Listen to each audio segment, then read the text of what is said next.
ಮಂಗಳೂರು ನಗರದಲ್ಲಿ ಈ ವರ್ಷ ಈವರೆಗೆ 75 ಜನ ರೋಡ್ ಆಕ್ಸಿಡೆಂಟ್ಸ್ ಅಲ್ಲಿ ಸಾವನ್ನಪ್ಪಿದ್ದಾರೆ.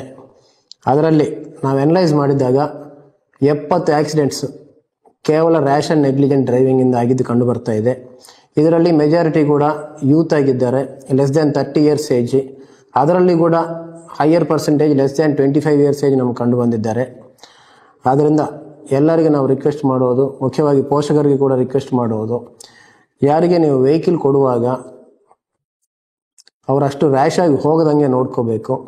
ಎಲ್ಲಾದರೂ ಪೊಲೀಸರು ರ್ಯಾಶ್ ಅಂಡ್ ನೆಗ್ಲಿಜೆಂಟ್ ಡ್ರೈವಿಂಗಲ್ಲಿ ಬೈಕಲ್ಲಿ ಹೋಗ್ತಾ ಇದ್ದರೆ ಅವರನ್ನು ನಿಲ್ಸಕ್ಕೆ ಹೋದರೂ ಕೂಡ ಅಲ್ಲಿ ಕೂಡ ಡೇಂಜರ್ ಇರ್ತದೆ. ಅದಕ್ಕೆ ಪೊಲೀಸರು ಕೂಡ ನಿಲ್ಲಿಸೋದು ಕಷ್ಟ ಆಗ್ತದೆ. ಅವರೆಲ್ಲಾದರೂ ರ್ಯಾಶ್ ಆಗಿ ಹೋಗಿದ್ರೆ ಅಲ್ಲಿ ಕೂಡ ಆಕ್ಸಿಡೆಂಟ್ ಆಗೋ ಚಾನ್ಸ್ ಇದೆ. ಸೊ ಇದಕ್ಕೆ ನಮ್ಮ ಪ್ರಾಣ ನಾವೇ ಕಾಳಜಿಯಿಂದ ಜಾಗೃತಿಯಾಗಿ ಗಾಡಿ ಓಡಿಸ್ಕೋಬೇಕಾಗುತ್ತೆ, ನೋಡ್ಕೊಳ್ಳಿ. ಇಷ್ಟೇ ಅಲ್ಲದೆ ನಿನ್ನೆ ಕೂಡ ಇಬ್ಬರು ಹೀಗೆ ರ್ಯಾಶ್ ಆಗಿ ಹೋಗೋದ್ರಿಂದ ತೀರ್ಕೊಂಡಿದ್ದಾರೆ. ಅದರಲ್ಲಿ ರ್ಯಾಶ್ ಅಂಡ್ ನೆಗ್ಲಿಜೆಂಟ್ ಡ್ರೈವಿಂಗ್ ಅಲ್ಲದೆ ಅಂಡರ್ ಇನ್ಫ್ಲೂಯೆನ್ಸ್ ಆಫ್ ಆಲ್ಕಹಾಲ್ ಕೂಡ ಇತ್ತು.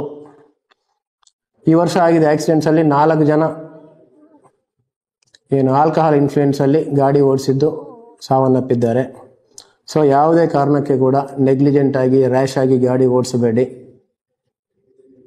ಎಟ್ ಎನಿ ಕಾಸ್ಟ್ ಆಲ್ಕಹಾಲ್ ಇನ್ಫ್ಲೂಯೆನ್ಸ್ ಅಲ್ಲಂತೂ ಗಾಡಿ ಓಡಿಸಬೇಡಿ. ಟ್ರಾಫಿಕ್ ಸಿಗ್ನಲ್ಸ್ ಎಲ್ಲ ಫಾಲೋ ಮಾಡಿ ನಿಧಾನವಾಗಿ ಹೋಗಿ ಮನೆಗೆ ಸೇಫಾಗಿ ಸೇರಿಕೊಳ್ಳಿ. ಒಂದು ಫ್ಯಾಮಿಲಿಯಲ್ಲಿ ಒಬ್ಬರು ತೀರ್ಕೊಂಡಿದ್ರೆ ಅವರ ಮೇಲೆ ಡಿಪೆಂಡೆಂಟ್ ಆದ ಎಲ್ಲರೂ ಕೂಡ ಸಫರ್ ಆಗ್ತಾರೆ.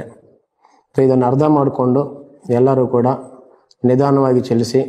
ಅಷ್ಟು ಬೇಗ ರೀಚ್ ಆಗಬೇಕಾದ್ರೆ ನೀವು ಬೇಗ ಹೊರಟಿ ಬೇಗ ರೀಚ್ ಆಗಿ, ಬಟ್ ಡ್ರೈವಿಂಗ್ ಮಾತ್ರ ಸ್ಟಡಿಯಾಗಿ ನಿಧಾನವಾಗಿ ಹೋಗಬೇಕು. Thank you.